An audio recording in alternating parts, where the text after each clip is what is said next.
अभी तक हम ये समझ चुके हैं कि जो आपकी ट्रॉमेटिक स्पाइनल कॉर्ड इंजरी में जो भी मायोटोम्स इन्वॉल्व होंगे along with the all the things that it include cervical, thoracic, lumbar and sacral part. Okay, इतनी सी बात समझ में आ गई है। अब अगर हम नेक्स्ट पॉइंट पे चले कि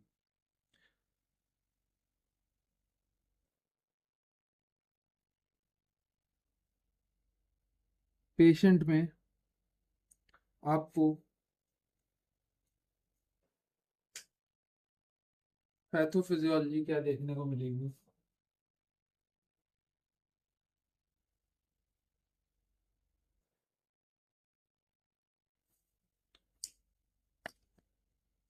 तो कभी भी पेशेंट में अगर सबसे पहली बात ये समझिएगा,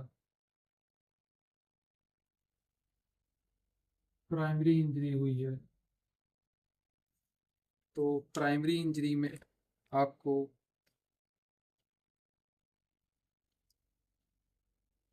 इमीडिएट ट्रॉमा देखने को मिलेगा। इमीडिएट ट्रॉमा की वजह से पेशेंट में जो डायरेक्ट एक्सोनल इंजरी होगी along with वैस्कुलर डिसरप्शन के साथ, जो वैस्कुलर मतलब वेसल्स जो भी प्रेजेंट होंगी उनमें डिसरप्शन देखा जाएगा। और इसीलिए कभी भी वैस्कुलर डिस्ट्रप्शन के टाइम पे सेंट्रल ग्रे मैटर वाला एरिया पहले अफेक्ट होता है। इसके बाद आप का जब वैस्कुलर डिस्ट्रप्शन हो जाएगा तो ये समझिएगा कि सेल मेम्ब्रेन के लेवल पे आपका भी डिस्ट्रप्शन हो जाएगा और इसी के वजह से जो इशू है वो कभी रिजॉल्व नहीं हो पाएगा। इतनी सी बात समझ में आ गई। अगर हम सेकेंडरी की बात करें, that come in the cascade one. Cascade का मतलब धीरे धीरे करके बढ़ना, घंटा पर वीक पर डे पर वीक ऐसे बढ़ती बढ़ेगी। सेकेंडरी एक तरह की कैस्केड होगी और सेकेंडरी में अलग अलग लेवल से हमारे पास, अगर हम वैस्कुलर की बात करें इसमें जो हमारे पास पहला है, तो वैस्कुलर में आपको वैसोस्पाज्म, एडेमा और हेमरेज देखने को मिलेगा in the grey matter. That the grey matter haemorrhage will be the central haemorrhage. Okay, it will be the centre hemorrhage that affect the gray matter first. कभी कभी इन patient में बहुत छोटे level पे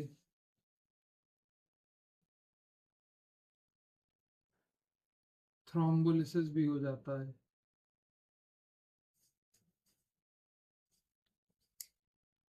not the thrombolysis but thrombosis भी हो जाएगा। ठीक है, सेकंड हमारे पास वेस्कुलर के बाद सेल्यूलर लेवल पे क्या कैस्केड देखने को मिलेगा ये समझेंगे हम। सेल्यूलर लेवल पे जो हमारे सॉरी वीडियो वहाँ पे कट गई थी क्योंकि वो मेरा मूड्स एंड रूटीन्स ऑन था फ़ोन में, तो वो अपने आप जो है 3 बजते ही, रात के जैसे ही 3 बजता है तो सारे ऐप्स को बंद करके फ़ोन म्यूट करके बाकी चीज़ें बंद कर देता है। ठीक है, तो उसके लिए सॉरी। बट सेल्यूलर में हमने क्या बताया कि ग्लूटामेट एक्सोटॉक्सिसिटी की वजह से, एक्साइटोटॉक्सिसिटी की वजह से फ्री रेडिकल प्रोडक्शन शुरू हो जाएगा कैल्शियम का।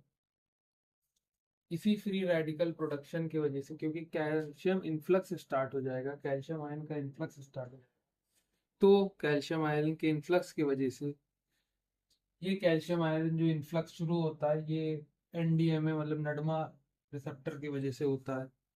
ठीक है, क्योंकि नामडा रिसेप्टर जो है ओवर एक्टिवेट हो जाता है। और इसी के बाद हमारा जो एक टर्म है लिपिड प्री ऑक्सीडेशन, ये शुरू हो जाएगा। लिपिड प्री ऑक्सीडेशन की वजह से माइटोकॉन्ड्रियल का डिस्फंक्शन हो जाएगा और पेशेंट में एपोप्टोसिस जैसी कंडीशन बन जाएगी। इस कंडीशन में पेशेंट जो है वो एक प्रोग्राम्ड सेल डेथ की तरफ बढ़ता चला जाएगा, that is called the apoptosis. ठीक है, अगर हम सेल्यूलर के बाद इन्फ्लेमेटरी की बात करें तो इन्फ्लेमेटरी में हम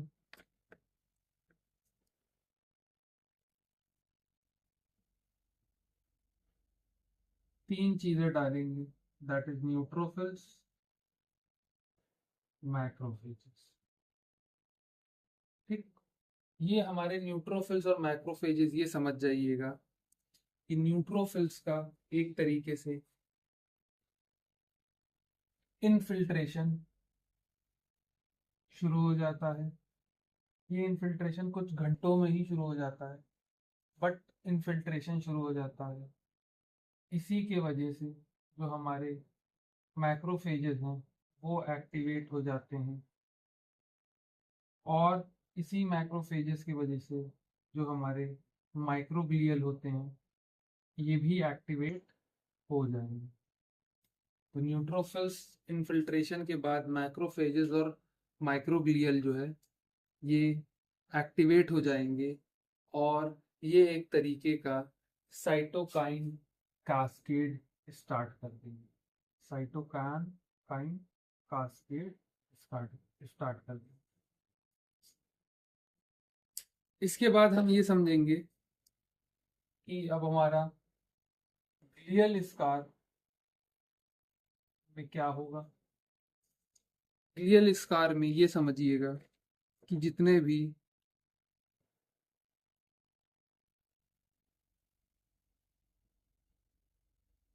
रिएक्टिव एस्ट्रोसाइट्स हैं वो एक तरह का स्कार बना लेंगे। तो हम ये कह सकते हैं कि रिएक्टिव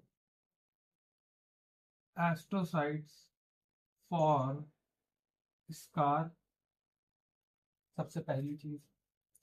सेकेंड चीज जो हमको देखने को मिलेगी, पूरा आ रहा है कि नहीं आ रहा, हाँ आ रहा है, ठीक है। सेकेंड चीज जो हमको देखने को मिलेगी वो जो हमारे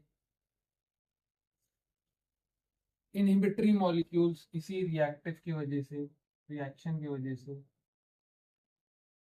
इनहिबिटरी मॉलिक्यूल्स इन्वॉल्व हो जाएंगे, और यही इनहिबिटरी मॉलिक्यूल्स बाद में आपका जो एक्सॉन का रीजनरेशन है उसमें एक तरीके का फिजिकल बैरियर क्रिएट कर देंगे। क्या क्रिएट कर देंगे? Physical barrier in axon regeneration. ठीक, जैसे ही ये फिजिकल बैरियर क्रिएट करेंगे फॉर द एक्सॉन रीजनरेशन, तो आपका जो भी टारगेटेड रीजनरेटिव थेरेपीज हैं वो इसी के थ्रू टारगेट होना शुरू हो जाएंगे। तो ये एक तरीके का फिजियोलॉजिकल पॉइंट हम नहीं कह सकते हैं, यही तीन पैथोफिजियोलॉजी है कि हमारे रिएक्टिव एस्ट्रोसाइट्स जो है वो स्कार बनाने के बाद एक इनहिबिटरी मॉलिक्यूल बनाएंगे जो एज अ फिजिकल बैरियर काम करेगा इन एक्सॉन रीजनरेशन। अगर हम सबसे लास्ट स्टेज की बात करें, जगह क्यों खत्म हो जाती है, 1 2 3 4 5, पांचवा हमारे पास डीमाइलिनेशन भी देखने को मिलेगा। तो डीमाइलिनेशन में जितने भी ऑलिगोडेंड्रोसाइट्स होते हैं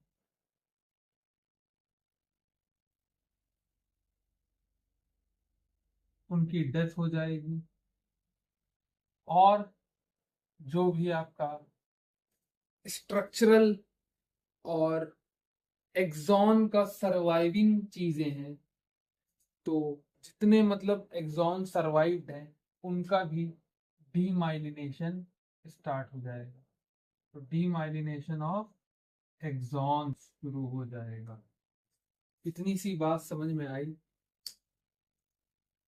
तो हम पैथोफिजियोलॉजी में यही समझ सकते हैं कि जो हमारा पेशेंट होगा that is having the primary injury that is caused by the immediate trauma, then direct axonal injury, then vascular disruption causing to cell membrane disruption and leading to a non-resolvable situation.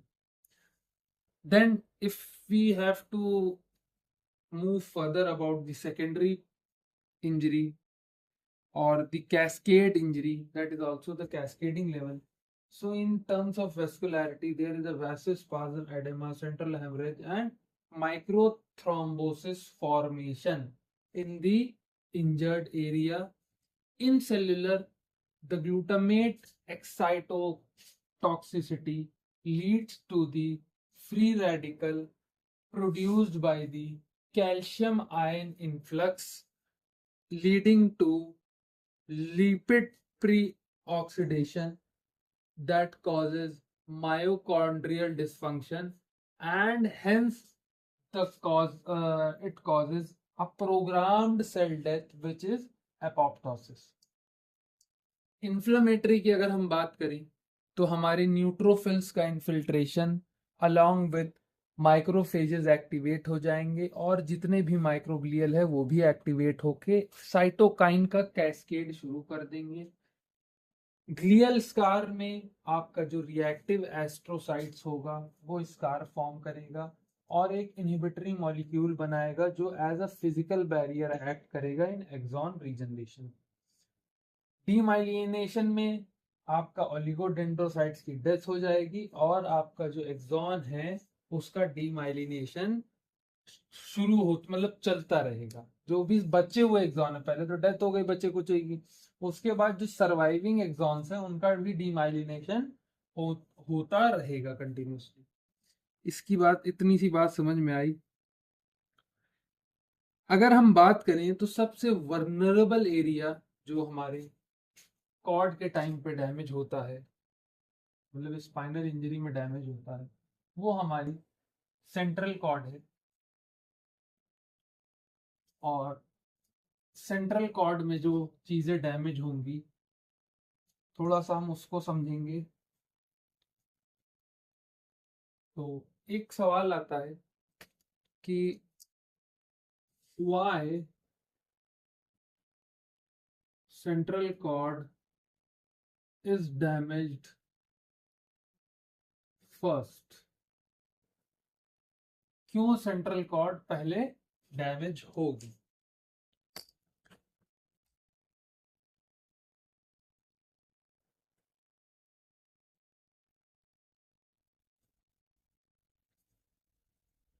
Central cord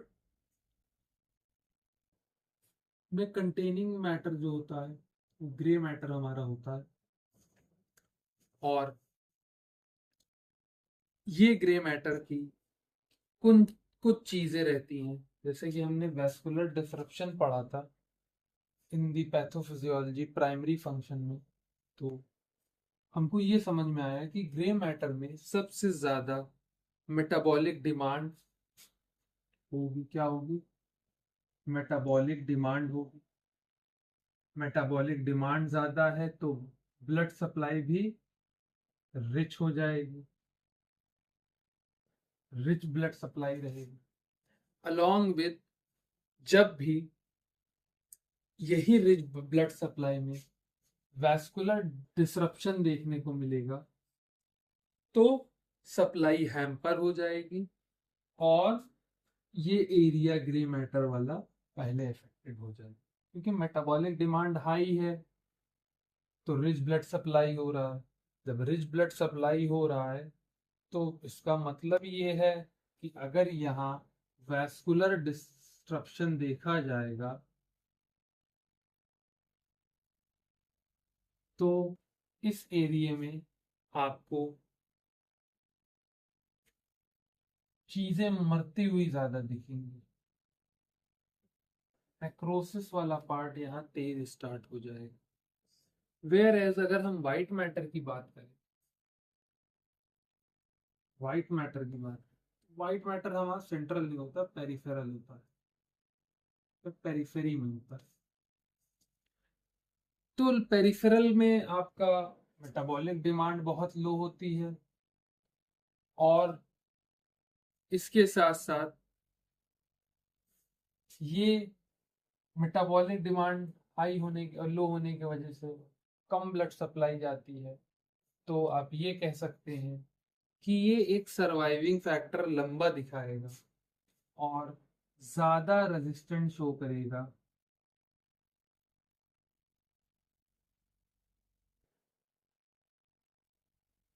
इशीमिया के time पे।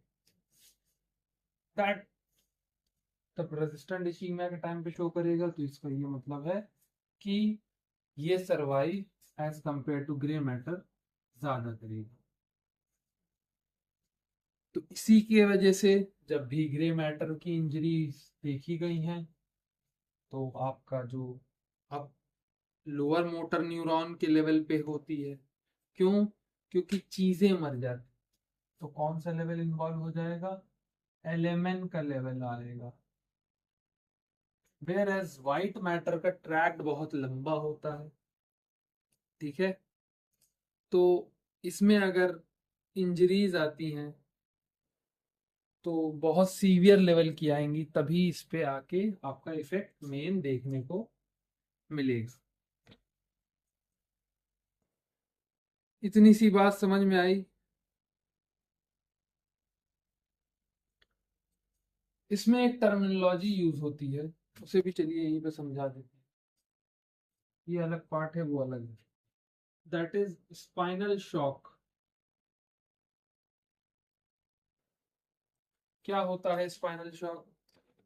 जब भी injury के level से नीचे, below the injury level, there is a temporary loss of all reflex activity when the activity below the injury level, and this loss of all reflex activity, this temporary loss of all reflex activity below the injury level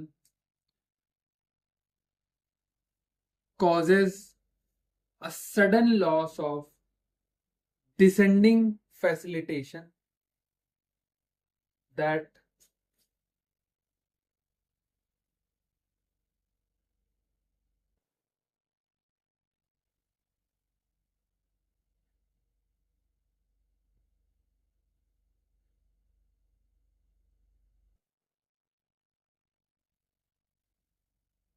causes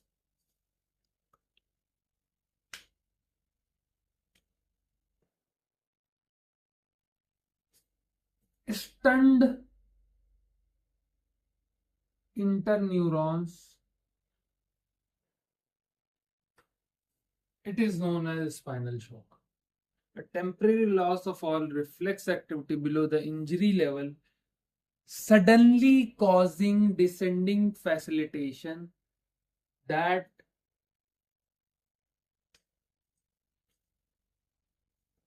is caused by stunned neuron or abolished neuron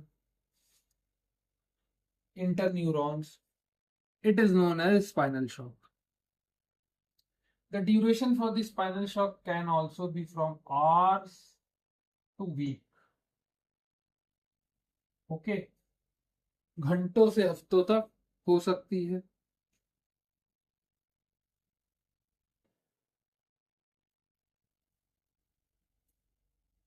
clinically अगर देखा जाए तो patient आपके पास क्या clinical feature लेकर आएगा? Loss हो रहे हैं रिफ्लेक्स के, टेम्परेरी लॉस हैं, तो क्या क्या? सबसे पहला तो ए रिफ्लेक्सिया आप कह सकते हैं. क्या कह सकते हैं? ए रिफ्लेक्सिया कह सकते हैं. ए रिफ्लेक्सिया मतलब रिफ्लेक्स नहीं शो कर. ब्लैडर और बावल का मैनेजमेंट लॉस हो जाएगा, अलॉन्ग विद फ्लैसिड पैरालिसिस देखने को मिलेगा.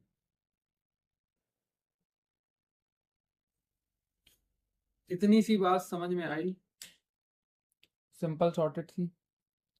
स्पाइनल शॉक जो है एक temporary loss of all reflex activity below the injury level and caused by sudden loss of descending facility. We can say not even causing sudden loss of descending facilitation leading to stunned spinal interneurons, and it can be of duration from hours to week, and the patient show a clinical sign of areflexia, bladder bowel management dysfunction, and paralysis, flaccid paralysis. Okay, so these are all the, I don't know what I'm trying to write. That is spinal shock. Spinal shock. Okay, that is spinal shock. So kindly bothered about all the grammatical mistakes I do sometimes, or any kind of verbal mistakes. ये मेरे बोलने में कुछ गलती है, लिखने में कुछ गलती है, तो उसको अवॉइड करा करिए. मेरी बातों का तर्क समझा करिए. ठीक है, वो मैं लिखते लिखते अक्सर छोटी छोटी छोटी छोटी गलतियां रहती हैं, क्योंकि कंटिन्यूएशन में पढ़ाता हूँ, तो इसलिए पहले से लिख के पढ़ाऊं तो कोई बात ही ना रहे. ठीक है, स्पाइनल शॉक में ये सब चीजें देखने को आपको मिलेंगी. इसी की तरह कभी कभी न्यूरोजेनिक शॉक भी एक चीज होती है. न्यूरोजेनिक शॉक में आपका सिंपैथेटिक टोन चली जाएगी, वैसोडाइलेशन में ब्रेडिकार्डिया होगा, बीपी बहुत ज्यादा कम हो जाएगा. तो इसीलिए इसमें वैसो प्रेशर्स चलाते हैं और ये सब दवाई चला के, आईवी फ्लूइड चला के इसको मैनेज करते हैं. That is the other topic, that is the neurogenic shock. But we are talking about the spinal shock. तो स्पाइनल शॉक मोटा मोटा हमारे पास यही है. ठीक, अब कुछ चीजें और समझेंगे हम.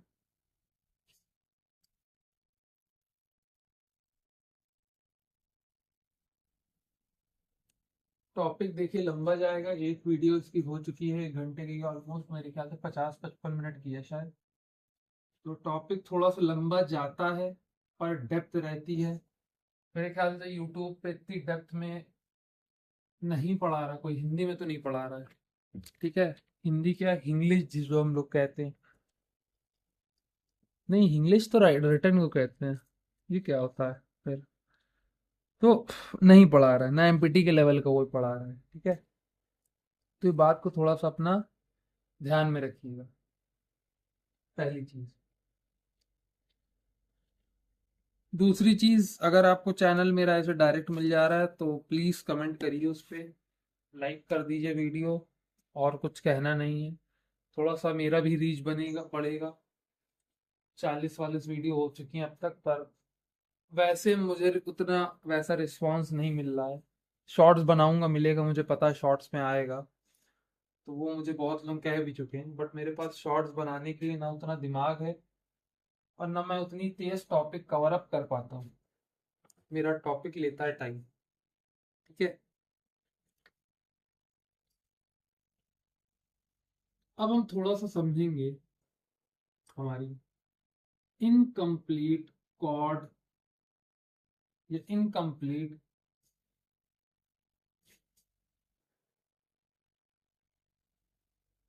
इंजरी के इनकम्प्लीट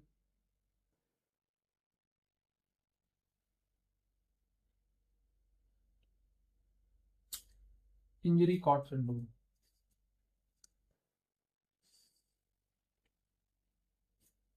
ठीक है,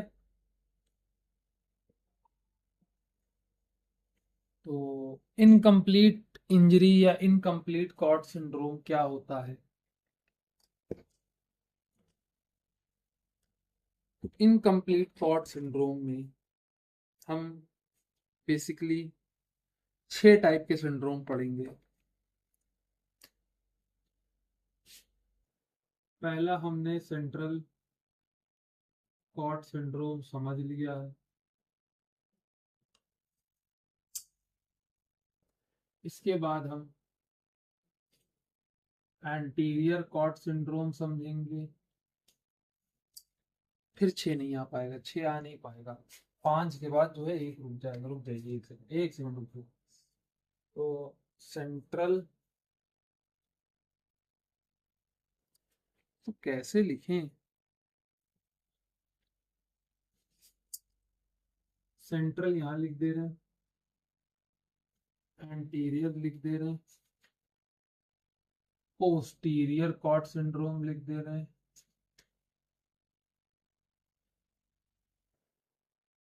ब्राउन सेक्वर्ड सिंड्रोम लिख दे रहे हैं, सिक्वर्ड। ठीक, सीक्वर्ड जो होता है। इसके बाद हमारे पास क्वाडा इक्विना है, और छोटा नहीं हो जाएगा, 1 सेकंड देखने दीजिए। एंटीरियर पोस्टीरियर ब्राउन, और इसके दोनों के बीच में गैप कम हो गया है। ठीक, तो आप जो है एक चीज बता रहा हूँ, थोड़ा सा इसको और सटाते हैं। Anterior posterior cord syndrome, after that हमारे पास क्या था? Conus, central, anterior, posterior,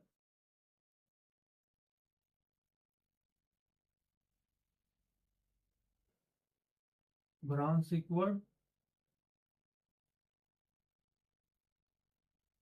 conus, और क्वाडा इक्विना।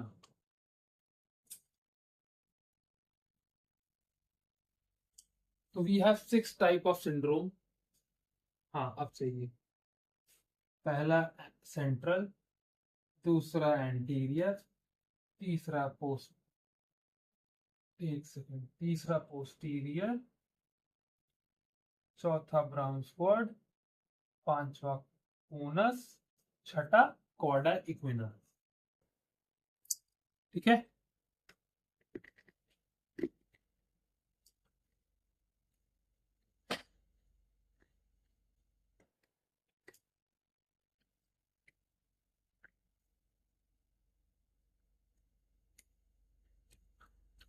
तो अगर हम सेंट्रल की बात करें,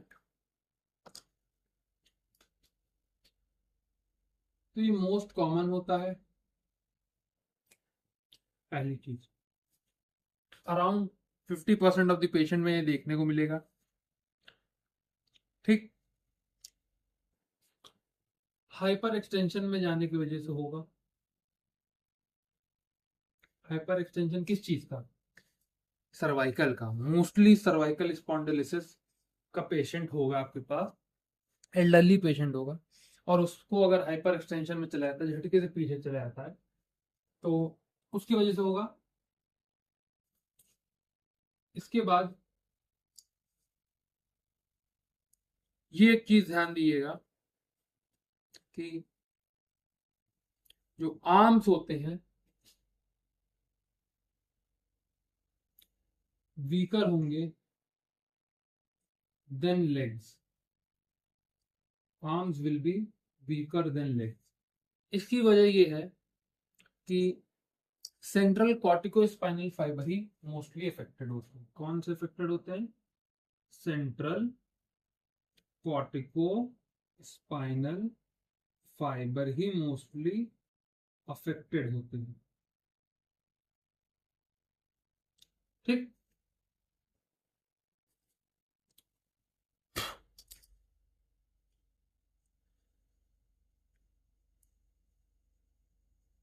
और एक चीज और देखी जाती है, बेसिकली मोटी मोटी सी तो दो चीज देखी जाती है।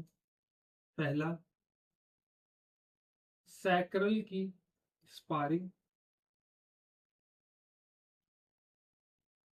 सैक्रल स्पारिंग अभी हमने बताया था इससे पहले, शायद पिछली वीडियो में, तो देख लीजिएगा उसको। अलॉन्ग विथ ब्लैडर रिटेंशन सबसे ज्यादा कॉमन देखा जाता है।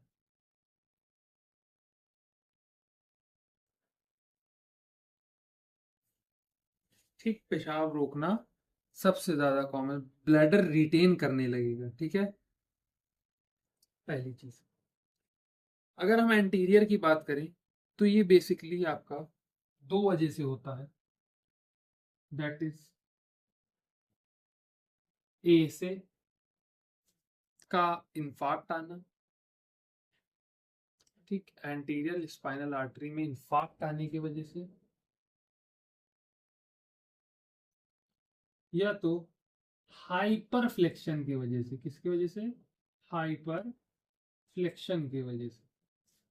पहली चीज समझ गए।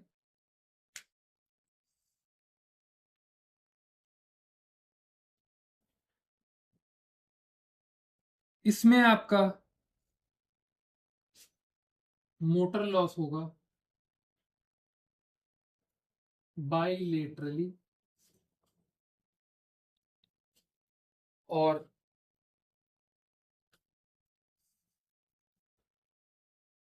मोटर के साथ साथ पेन प्लस टेम्परेचर भी लॉस होगा बाइलेटरली। ठीक, इतनी सी बात समझ गए। इसके बाद हमको ये समझना है कि इसका प्रोग्नोसिस सबसे ज्यादा वर्स्ट होता है, या ये कह सकते हैं। अच्छा, हमने ये समझा दिया कि मोटर लॉस होगा बायलेटरल, पेन और टेम्परेचर का लॉस होगा। प्रिजर्व्ड वाली चीजें जो है वाइब्रेशन और प्रोपियोसेप्शन। प्रोपियोसेप्शन समझ जाइए, ठीक है। रिजर्व्ड रहेगा, बचा हुआ रहेगा। ठीक, और सबसे ज्यादा पुअर प्रोग्नोसिस होता है along with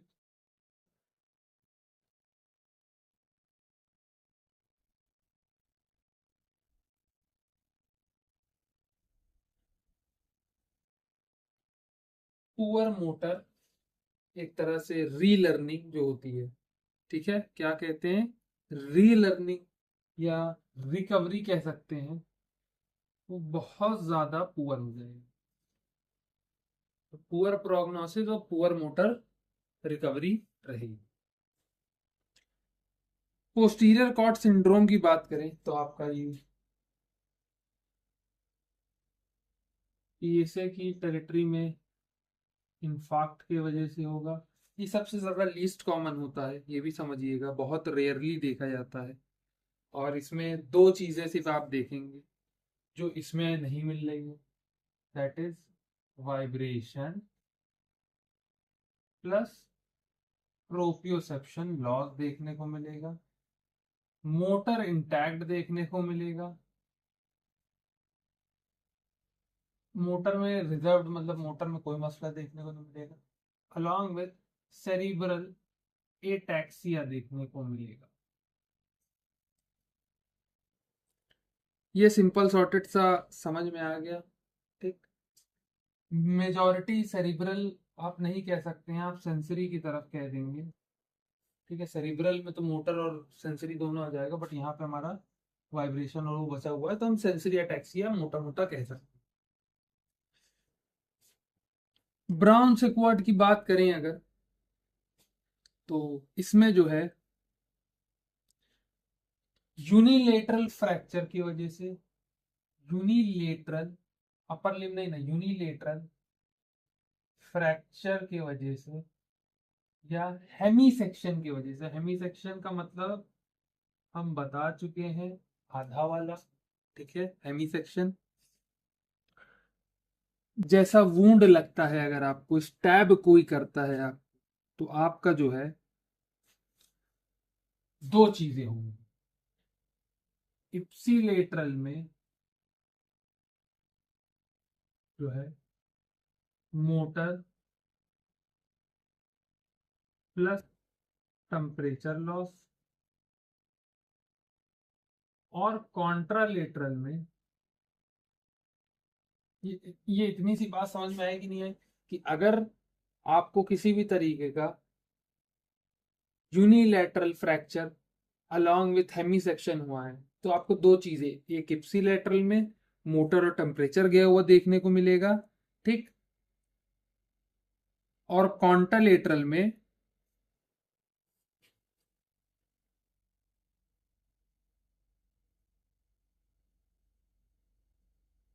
ठीक। तो यहाँ पे वाइब्रेशन लॉस, अच्छा यहाँ पे प्रोप्रियोसेप्शन रहेगा, ये बात ध्यान दीजिएगा।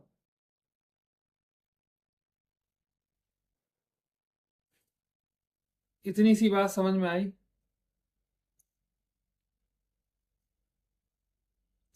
यहाँ पे प्रोप्रियोसेप्शन लॉस आएगा। सॉरी, 3:30 का टाइम हो रहा है, दिमाग मेरा थोड़ा सा इधर उधर है, और इतना ढेर सारा कंटेंट पुट आउट करने के लिए बहुत दिमाग लगता है कभी कभी। ठीक है, और अगर प्रोग्नोसिस हम देख रहे थे एसे में, तो पुअर मिल रहा था, तो इसमें हमको पुअर तो नहीं मिलेगा, बट गुड कह सकते हैं, गुड प्रोग्नोसिस देखने को मिलेगा। ठीक है, अब हम नेक्स्ट पे चले हमारे कोनस मेडियोलैरिस सिंड्रोम पे। कोनस पूरा लिख दें यार तुम लोग, जो है कोनस मेडुलैरिस सिंड्रोम, और कॉडा इक्विना की हम बात करें, तो कोनस मेडुलैरिस जो होगा, आप अब तक समझ गए हैं कि नहीं समझ गए हैं कि L1 L2 प्रोमिनेंट होगा।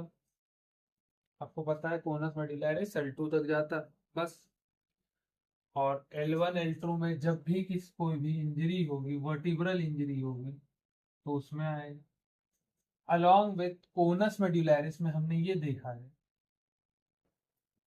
कि हमको मिक्स्ड लीजन देखने को मिलते हैं, दैट इज यूएमएन और एलएमएन दोनों देखने। ठीक, एक चीज होती है सैडल एनेस्थीसिया,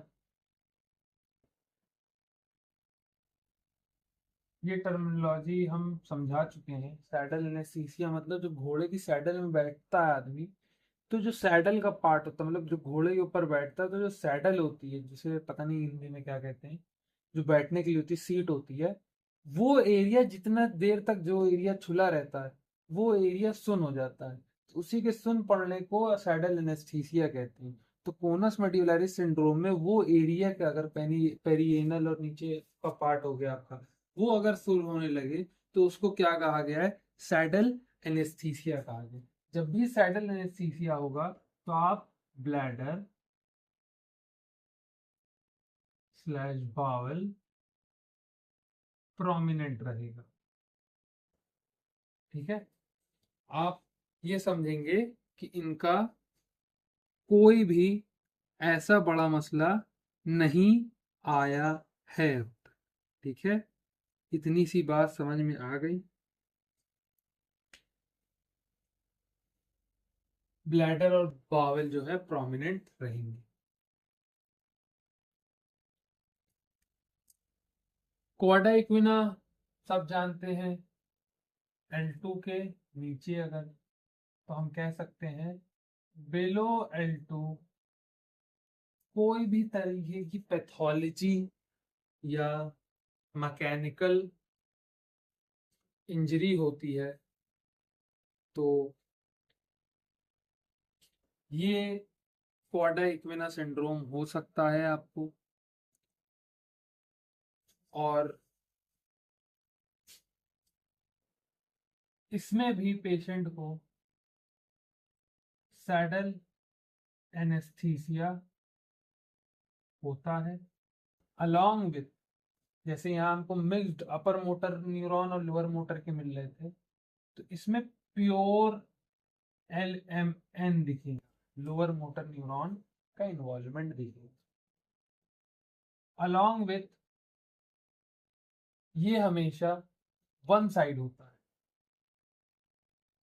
तो यूनिलैटरल हम कह सकते हैं, और रेडिकुलर होता है इसका सिम्टम।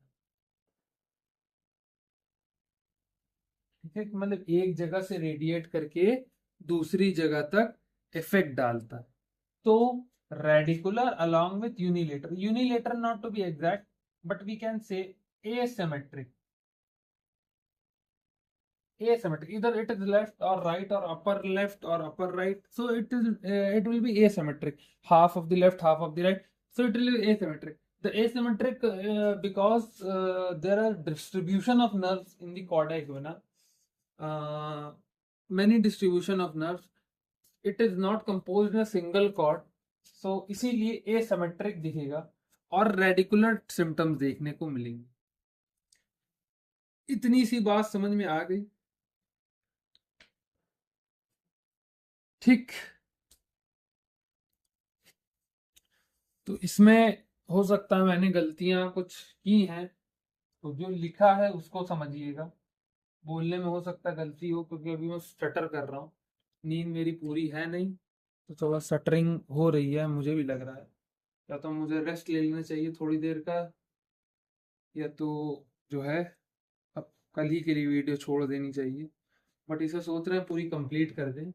तो अगर कोई मिस्टेक है इसमें तो बताइए। चलिए एक बार फिर भी रिपीट कर देते हैं। तो अगर हम इनकम्प्लीट इंजरी कॉर्ड सिंड्रोम की बात करें या इनकम्प्लीट कॉर्ड सिंड्रोम की बात करें, तो इसमें हमारे पास 6 टाइप आते हैं। पहला आता है सेंट्रल। सेंट्रल जो होगा सबसे ज्यादा कॉमन होगा। It is due to the hyper extension in the elderly patient in the cervical spondylosis cases. Okay, और आर्म्स ज्यादा वीकर फील होंगे एज कंपेयर टू लेग्स। और इसमें जो आपका हम ये कह सकते हैं मेनली जो आपके ये सर्वाइकल टू उसके होते हैं, क्या कहते हैं, कॉर्टिकोस्पाइनल फाइबर होते हैं, CCS, सर्वाइकल कॉर्टिकोस्पाइनल फाइबर ही मेनली अफेक्टेड होते हैं। सैक्रल की स्पारिंग होती है और ब्लैडर रिटेंशन देखने को मिलता है। विच वेयर एज एंटीरियर की अगर हम बात करें तो एंटीरियर स्पाइनल आर्टरी में इंफाक्ट पड़ने की वजह से और हाइपर फ्लेक्शन होने की वजह से मोटर लॉस देखने को मिलेगा, that is present bilaterally along with pain and temperature loss bilaterally. Vibration and proprioception will be reserved and preserved, we can say, not reserved but preserved. Okay, and the prognosis of the patient will be very poor. The prognosis is poor along with the poor motor recovery. Posterior की अगर हम बात करें तो हमारा posterior spinal artery में इंफाक्ट होने की वजह से वाइब्रेशन और प्रोप्रियोसेप्शन लॉस होगा, मोटर इंटैक्ट रहेगा और सेंसरी अटैक्सिया देखने को मिलेगा। ब्राउन सिकवट की बात करें तो आपका जो यूनिलैटरल फ्रैक्चर या हेमी सेक्शन की वजह से इप्सिलेटरल मोटर और प्रोप्रियोसेप्टिव लॉस देखने को मिलेगा। कॉन्ट्रालेटरल की बात करें तो पेन और टेम्परेचर लॉस देखने को मिलेगा और इसका प्रोग्नोसिस अच्छा होता है, मतलब पेशेंट की रिकवरी अच्छे से हो जाती है इसमें। कोनस मेडिलरिस अगर आपकी level of injury L1 L2 के पास है तो आपको एक मिक्स साइन देखने को मिलेगा of upper motor neuron lesion and lower motor neuron lesion. and also a patient complain of saddle anesthesia, that means the numbing of the area below the sacral level, including the hip, the inner thighs. Okay, so the bladder and bowel will be prominent. Talking about the cauda equina syndrome, it is mostly occur below L2, have also saddle anesthesia, but it is a pure lower motor neuron lesion having the asymmetrical and radicular uh, symptoms. Okay, तो ये हमारा incomplete cord syndrome जो है वो हो गया, incomplete injury का cord syndrome हो गया है। तो ये इतनी सी बात समझ में आई।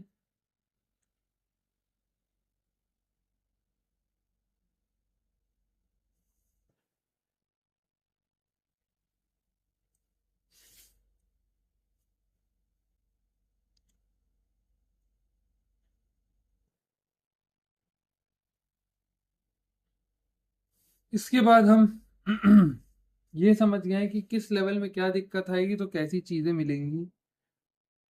ठीक है, तो वो हम पहले ही समझ गए हैं हमारे मायोटोम्स वाले में कि कहाँ कैसी दिक्कतें आएंगी। जैसे C1 से C3 तो वेंटिलेटर डिपेंडेंट होगा पेशेंट, कोई भी वॉलेंटरी मूवमेंट नहीं होगा चिन के नीचे का, हेड से हेड कंट्रोल कर सकता है। ठीक है, C4 की बात करें तो डायफ्राम था, C5 एल्बो फ्लेक्शन था। ठीक है, ये सब चीजें समझी थी हमने। अब इसके बाद हम ये समझेंगे कि मैनेजमेंट इसका कैसे होगा। तो मैनेजमेंट के लिए सबसे पहले हमको, अगर इमरजेंसी मैनेजमेंट है इसका, तो हमको ABCD ही समझना है।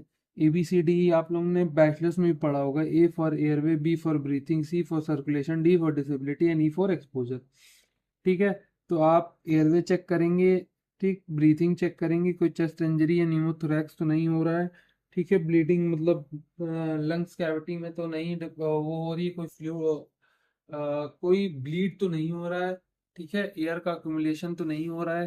ठीक, ये सब चीज़ें चेक करने के बाद आप सर्कुलेशन चेक करेंगे कि कोई हेमरेजिक शॉक तो नहीं ना, या न्यूरोजेनिक शॉक तो नहीं पड़ा। न्यूरोजेनिक शॉक अभी हमने आपको समझाया था।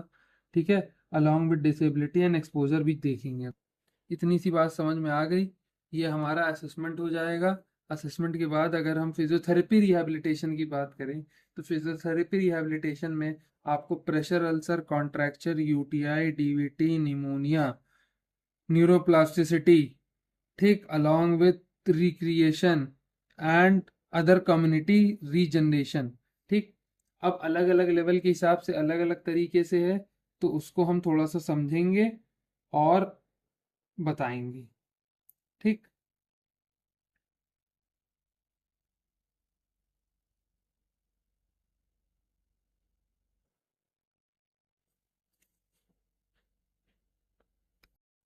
तो हमने यहाँ तक समझ लिया है। ठीक है, और अब हम स्पाइनल कॉर्ड इंजरी के बाद का रिहैबिलिटेशन समझेंगे।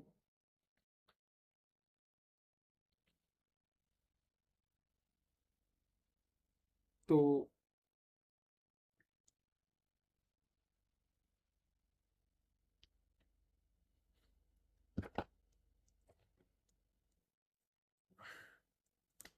सबसे पहला हमारा रिहैब में एक पॉइंट बनेगा, that is respiratory rehab. Respiratory rehab जो है वो, अगर a patient with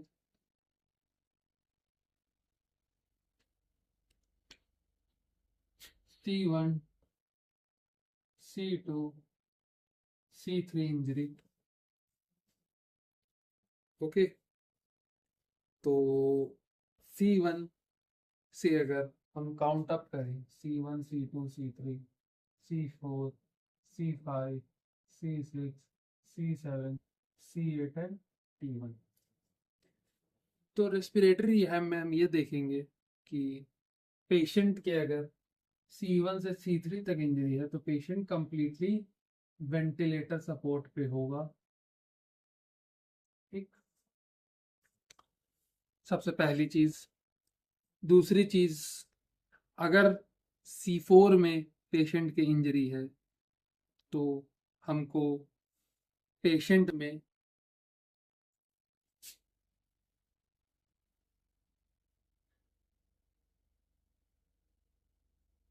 accessory muscle week मिलेगी, ठीक है। और अगर हमारा यही C5 से लेके फॉर एग्जाम्पल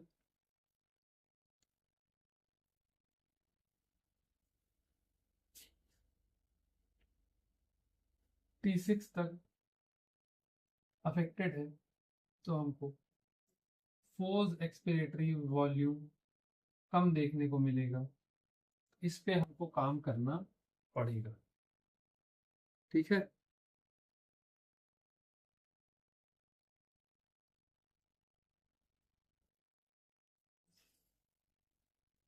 पेशेंट का ABG during the respiratory rehab बहुत ज़रूरी होता है, to know that the patient is not suffering from any kind of respiratory acidosis और अल्कलोसिस। तो उसके लिए हमको ये जानना ज़रूरी है कि पेशेंट में एसिडोसिस या अल्कलोसिस तो नहीं हो रहा with the help of ABG।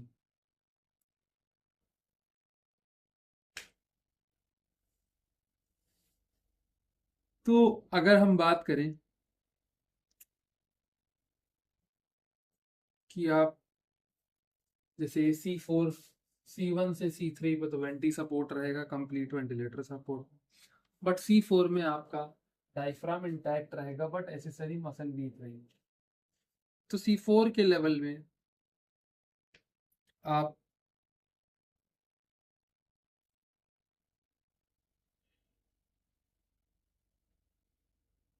Patient को क्या क्या करा सकते हैं, तो एक चीज होती है जिसे कहते हैं डायफ्रामिक पेसिंग, ठीक है। क्या होती है डायफ्रामिक पेसिंग? जो ये डायफ्रामिक पेसिंग होगी वो आपको बेसिकली C4 पे जब कंप्लीट टाइप का देखने को मिलेगा तो C4 रूट प्रिजर्व रहेगी, बट एसेसरी वीक मसल होने की वजह से तो वाइटल कैपेसिटी जो रहती है, वाइटल कैपेसिटी 30 to 40% ही रहती है इन टोटल, ठीक है। इतनी सी बात समझ गए। along with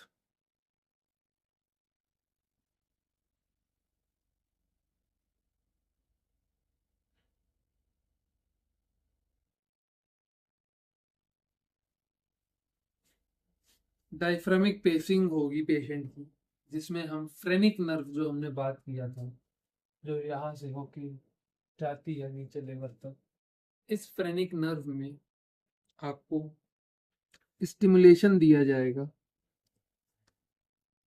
और ताकि डायफ्राम रिदमिकली कॉन्ट्रैक्ट हो सके।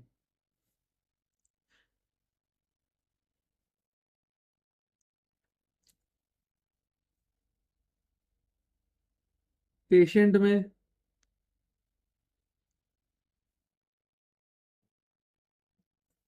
हमको स्पायरोमेट्री यूज करनी है for training of for increasing of vital capacity along with forced expiratory volume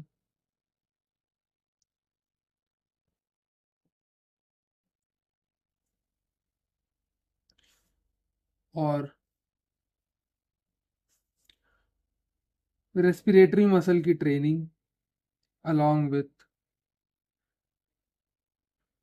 जैसे कि MIP, that is maximum inspiratory pressure and map MEP, maximum expiratory pressure को आपको मेजर करना है।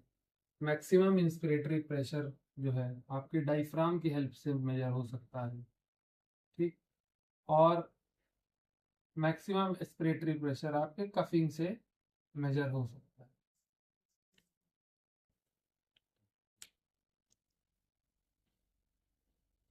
इतनी सी बात समझ में आई। अलोंग विथ आप पोजीशनिंग कराएंगे, 60 to 90 डिग्री पे पोजीशनिंग कराएंगे पेशेंट की, ताकि डायफ्राम पे एक्सर्शन और टाइडल वॉल्यूम जो है वो इंक्रीज हो जाए और डायफ्राम एक तरह से पुश किया जाने लगे बाय एब्डोमेन, और इसी से आपकी इंप्रूव होगी length tension relationship. Manual hyper inflation की बात करें तो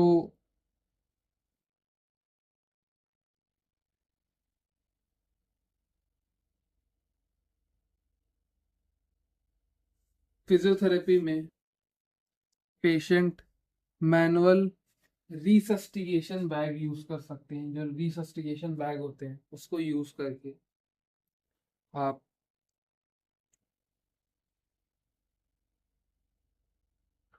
स्लो इंस्पिरेशन करा सकते हैं और रैपिड रिलीज करा सकते हैं विद द हेल्प ऑफ रिसस्टिगेशन। इसके लिए पेशेंट को ट्रेनिंग देनी पड़ेगी। क्यों? क्योंकि अगर patient as well as physiotherapist दोनों को ट्रेंड अच्छे से होना चाहिए, क्योंकि अगर इसमें थोड़ी सी गलती होगी तो पेशेंट में जो है एयरवे प्रेशर का ऊपर नीचे होने की वजह से मसला हो सकता है। इतनी सी बात समझ में आई।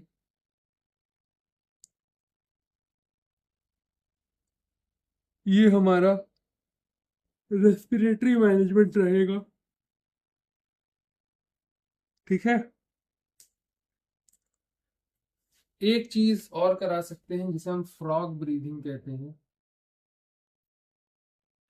क्या कहते हैं? फ्रॉग ब्रीदिंग कहते हैं।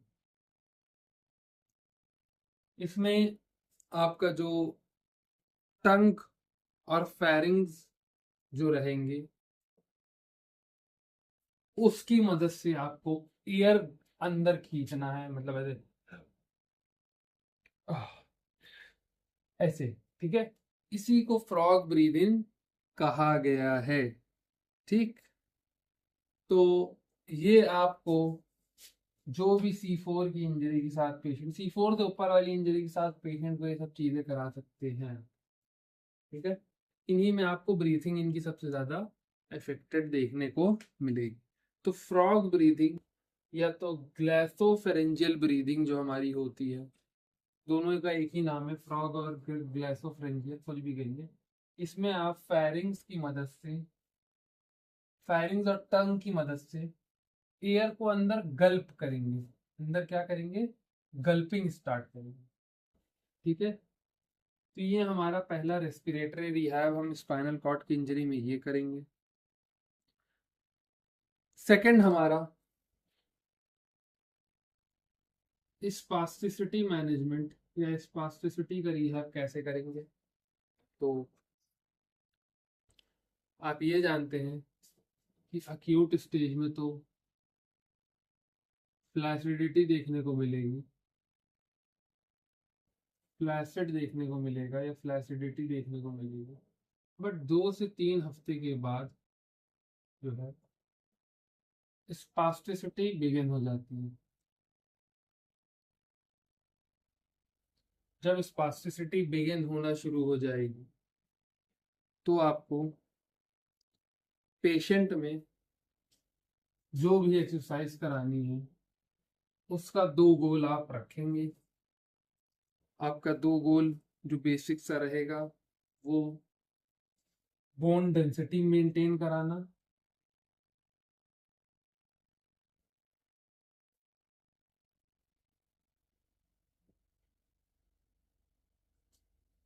सेकंड वाला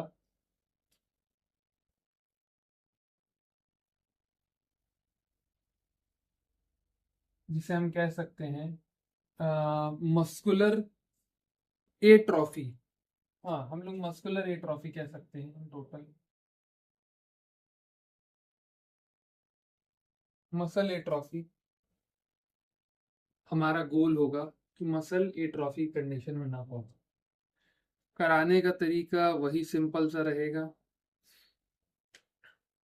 टिल्ट टेबल या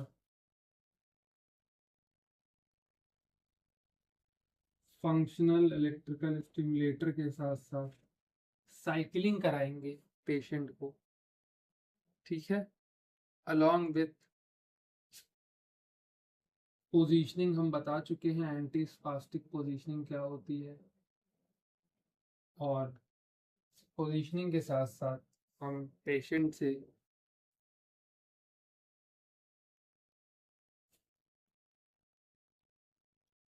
हाइड्रोथेरेपी भी यूज कर सकते हैं, ठीक है।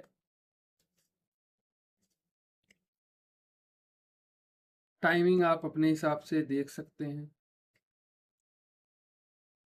और कब रुकना है या कब नहीं कराना, जब ज़्यादा कॉन्ट्रैक्चर डेवलप्ड हो जाए, ठीक है, और पेनफुल होने लगे स्पास्टिसिटी, तब आपको बिना दवाई के एक्सरसाइजेज नहीं करानी है, ठीक। ये हमारा स्पास्टिसिटी मैनेजमेंट है। इसके बाद हम अगर ब्लैडर मैनेजमेंट की बात करें तो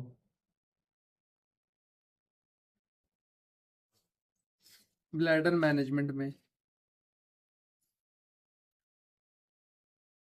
T12 के ऊपर का area that is above the GLONASS, या लंबर के ऊपर का जाए दैट इज T12, तो आपको अपर मोटर न्यूरॉन की वजह से ब्लैडर में दिक्कत आएगी। तो पेशेंट में 2 चीज देखी गई है मेजरली,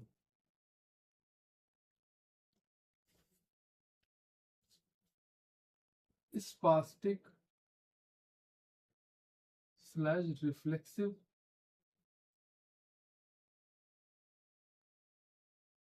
along with डिस्ट्रीब्यूसर का ओवर एक्टिवेशन। ये कब होगा? जब आपका अबव कोनस है, above conus that is T12, ठीक। पहली चीज तो इसका मैनेजमेंट जो है आप जनरलाइज वे में तो नहीं करा सकते हैं ड्यू टू द लिमिटेशन, तो इसमें आपको BTI का यूज करना पड़ेगा, that is botulinum toxin injections, ठीक है। तो ये चीज इतनी सी समझ में आई। अगर हम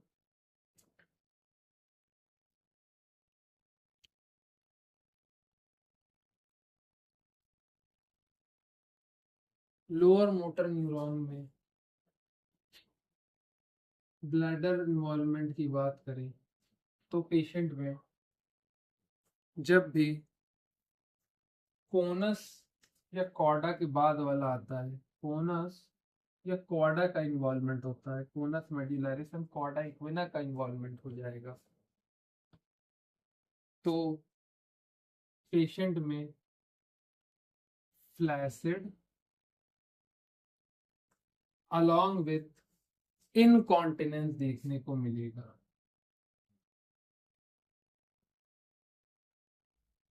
ठीक है, क्या देखने को मिलेगा? इनकॉन्टिनेंस देखने को मिलेगा। तो फ्लैसिड के साथ साथ यहाँ रिफ्लेक्सिया था, तो यहाँ पे आप क्या लिख सकते हैं? ए रिफ्लेक्सिया या ए रिफ्लेक्सिक। ठीक है, जब कोनस और कॉर्डा में होगा तो एलिमेंट इन्वॉल्वमेंट हो जाएगी। तो इसका मैनेजमेंट आपका वेलसेल्वा वॉइड और मैनुअल ब्लैडर कंप्रेशन है, जिसे हम क्रेड मैन्यूवर भी कहते हैं, क्रेड या क्रीड कह सकते हैं, क्रीड मैन्यूवर भी कहते हैं। ठीक है, इतनी सी बात समझ में आई। इसी के साथ साथ अगर हम ब्लैडर के साथ साथ अगर हम बावल मैनेजमेंट समझना चाहें तो बावल भी हम दो हिस्से में कर सकते हैं। ठीक, ब्लैडर की जगह अगर हम बावल मैनेजमेंट समझना चाहें तो इसे भी हम दो हिस्से में कर सकते हैं, that is upper motor neuron में ब्लैडर का बावल का इन्वॉल्वमेंट और लोअर मोटर न्यूरॉन में बावल मैनेजमेंट। जब भी अपर मोटर मोटर न्यूरॉन में होगा तो जैसे इसमें स्पास्टिक था, उसमें भी स्पास्टिक बावल हो जाएगा। ठीक, पहली चीज, इसमें रिफ्लेक्स देखने को मिल रहा था, बट इसमें क्या देखने को मिलेगा? रिफ्लेक्स थोड़ा सा हल्का देखने को मिलेगा और स्लो क्लोनिक ट्रांजिट देखने को मिलेगा। इसे स्लो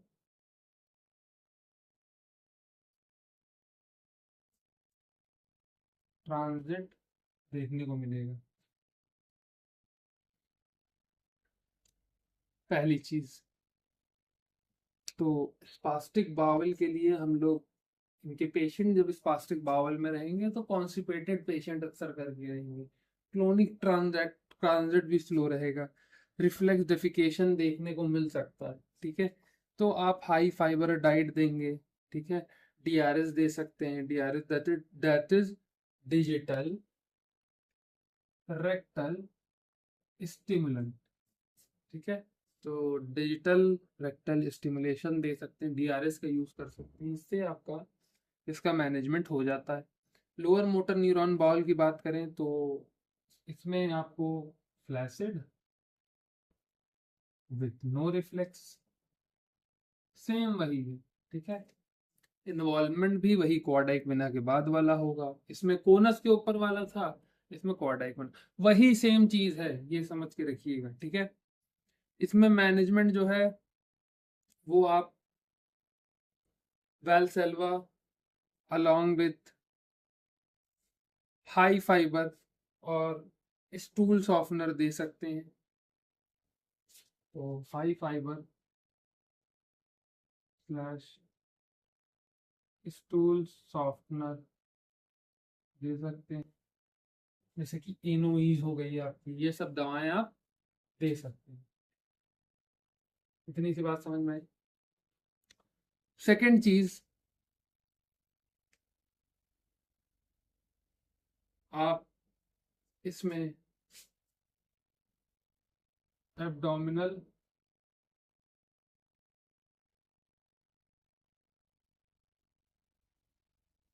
मसाज भी दे सकते हैं।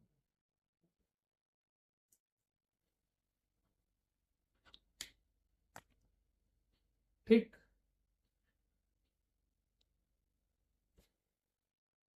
ये हमारा ब्लैडर और बावल का मैनेजमेंट था। इसके बाद हम पेशेंट को गेट ट्रेनिंग कराएंगे। तो गेट ट्रेनिंग आप जानते हैं कैसे होगी। तो जितने भी हाई रेपिटेशन और वेट बियरिंग वाले काम हैं धीरे धीरे कराना शुरू करेंगे।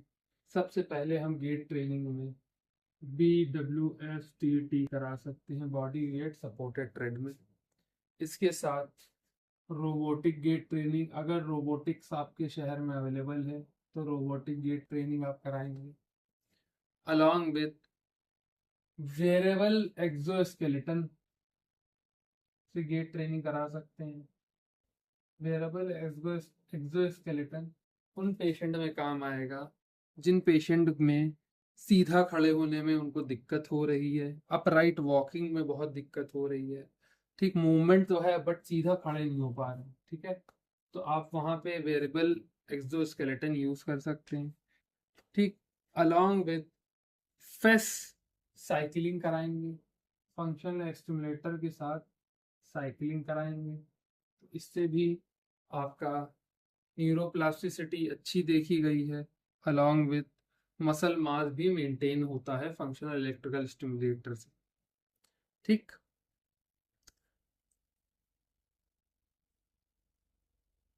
अब अगर हम बेसिक सा गेट ट्रेनिंग आप समझ गए, गेट ट्रेनिंग मतलब लोअर लिम्ब में ये चीजें आप करा सकते हैं, वेटेड एक्सरसाइज भी करा सकते हैं, ठीक, ओवर ग्राउंड गेट ट्रेनिंग करा सकते हैं, बस, ठीक है, तो ये चीजें आप करा सकते हैं बॉडी वेट में अलग अलग तरीके से, ठीक है, ड्यूरेशन स्ट्रेंथ के हिसाब से। रोबोटिक तो मेजोरिटी जगह होता नहीं, बात ही खत्म। वेरिएबल एक्सोस्केलेटन और फंक्शनल इलेक्ट्रिकल स्टिमुलेटर के साथ साइकिलिंग जब कराएंगे तो ये साइकिलिंग के पैटर्न में लेग की मसल स्टिमुलेट होगी और इसी के वजह से जो बोन डेंसिटी है आपकी, मसल मास मेंटेनेंस है, वो ज्यादा अच्छा होगा। ये हमारी गेट हो गई। अगर हम अपर लिम्ब की बात करें तो अपर लिम्ब में हमारे पास सेक्शनल वाइज है चीजें। फॉर एग्जाम्पल अगर C5 का आता है तो C5 में आप elbow flexion, that is bicep का फ्लेक्शन कराएंगे। तो बाइसेप का फ्लेक्शन कराने के लिए आपको पेशेंट पे पहले असेस करना पड़ेगा, आपको कितना MMT देखने को मिल रहा है, रीडिंग ऑफ MRC स्केल। उसके बाद अगर आपको समझ में आ जाता है कि शोल्डर वीक है या एल्बो वीक है या कुछ भी वीक है, तो उसके बाद आप एक सस्पेंशन स्लिंग देके चीजों को स्टार्ट कराएंगे। पहला C6 जो कि सबसे इम्पोर्टेंट,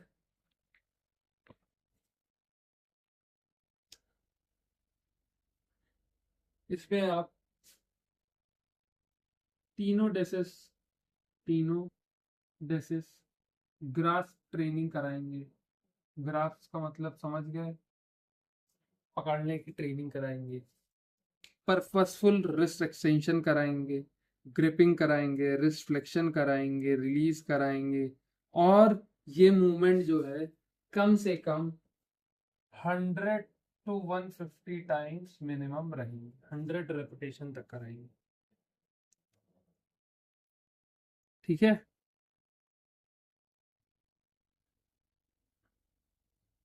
C7 की अगर हम बात करें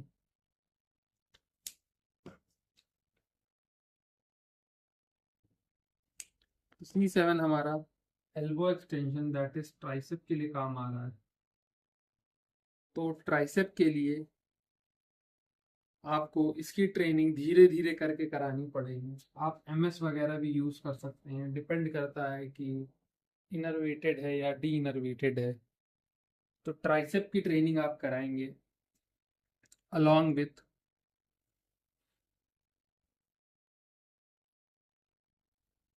फाइन मोटर ट्रेनिंग, क्योंकि ट्राइसेप अगर ट्रेन नहीं होगा तो ट्रांसफरिंग, इवन स्टैंडिंग और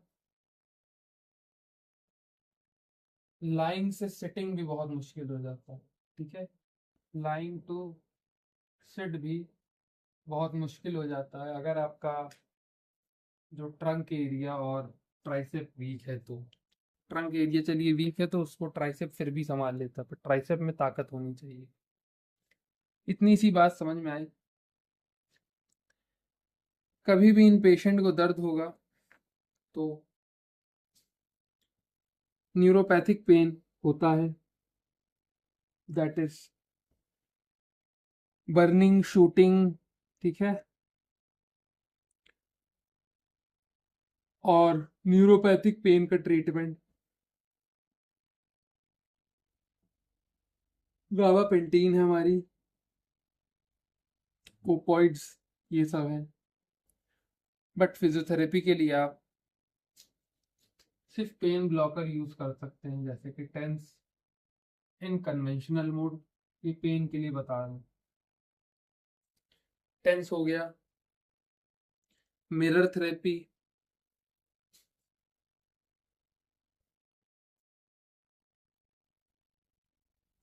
और GMI. GMI is graded mooted imagery, पढ़ा चुके हैं, ठीक है, बता चुके हैं ग्रेडेड मोटेड इमेजरी क्या होता है, ठीक। ये इतनी सी बात समझ में आई। ये कुछ चीजें आप पेन के लिए यूज करेंगे।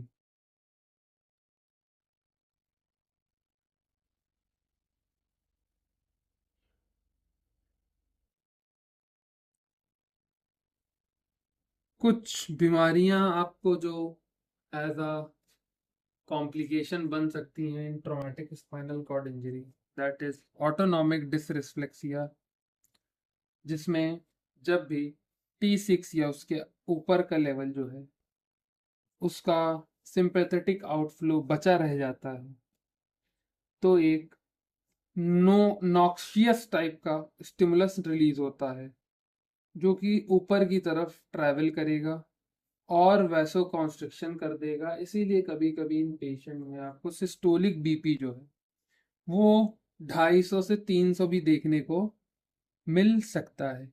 तो a patient complain of high BP after the traumatic spinal cord injury should have autonomic dysreflexia due to a noxious stimulus that causes the afferent signal to travel up the cord and reaches T6. After reaching T6, it cannot go into the brain, and this not going into the brain leading to the sympathetic reflex activation along with vasoconstriction. And the patient have, you all know, that is bradycardia or vasodilation.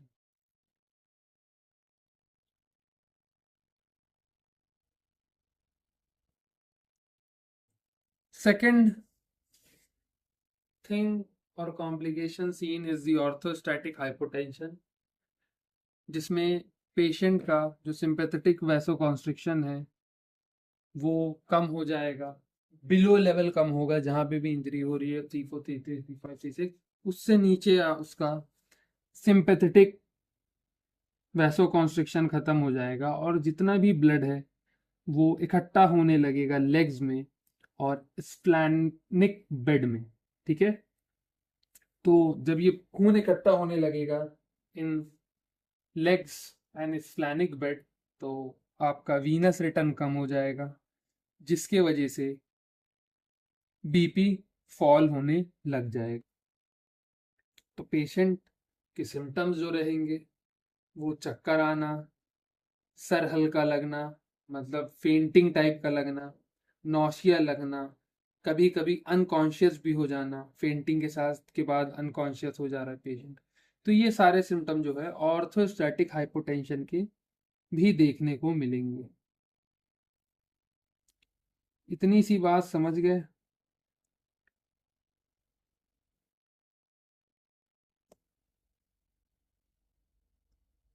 ये हमारा spinal cord injury खत्म हो गया है। अब इसके बाद जो है हम मेनिंजाइटिस शुरू करेंगे और उसके बाद encephalitis, brain abscess, TM, TBM, poliomyelitis ठीक ये सब हमारा शुरू होगा. Next will be the meningitis. Thank you.